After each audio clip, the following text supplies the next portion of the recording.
This is the final resting place of some of the most influential men and women of the 19th century.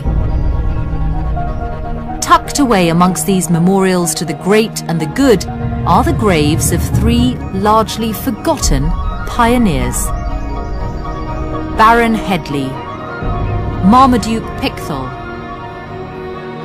and in an unmarked grave, William Henry Quilliam. Although few recognize their names today, in the 19th century these men were responsible for a religious revolution that shook the British public to its core. They were aristocratic Christians who made a choice which inflamed Victorian society.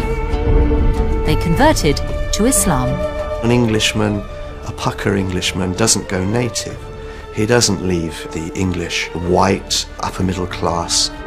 And they changed the face of the Muslim faith in Britain. Pickthall's great achievement was to translate the Quran. It has been perhaps the most important translation of the Quran into English that there ever has been. This is the story of three extraordinary men who embraced Islam at a time when to be a Muslim was to be seen as a traitor to your country and the focus of hostility. In the press, he was charged with treason, and he certainly was put under surveillance. I think to rebel against his parents and to change his religion, I think it did break his mother's heart. Through the personal journeys of still surviving relatives, we'll discover just what these men achieved and how their legacy lives on today.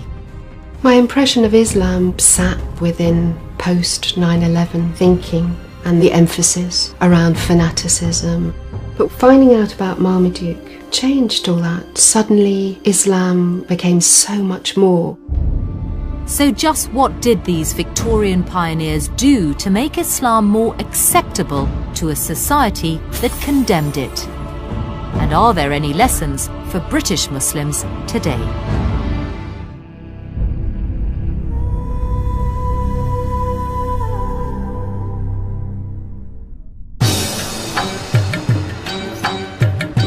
Liverpool.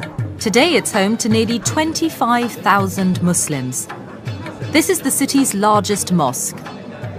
Built in 1965, it would appear that this Muslim community is relatively new to the city.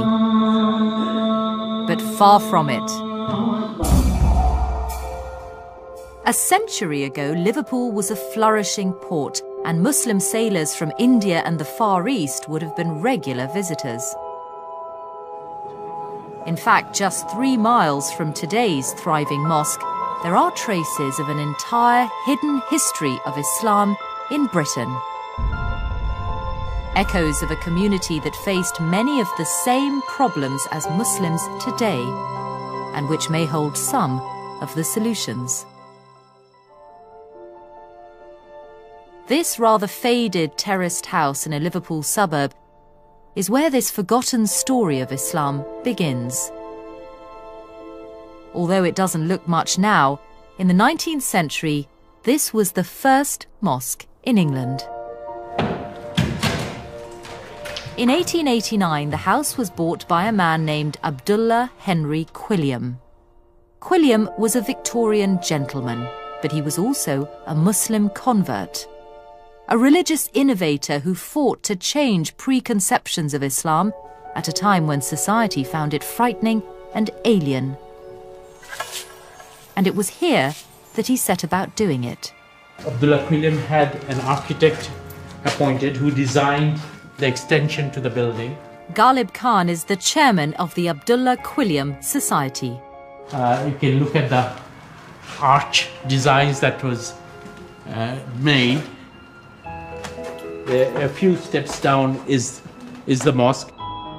The preaching was done from that corner there where Abdullah would be standing.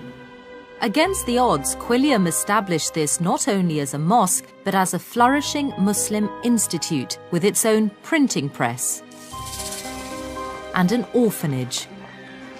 It was the centre of Islam not just for Liverpool, but for the whole of Britain. Allahu Akbar, Allahu Akbar.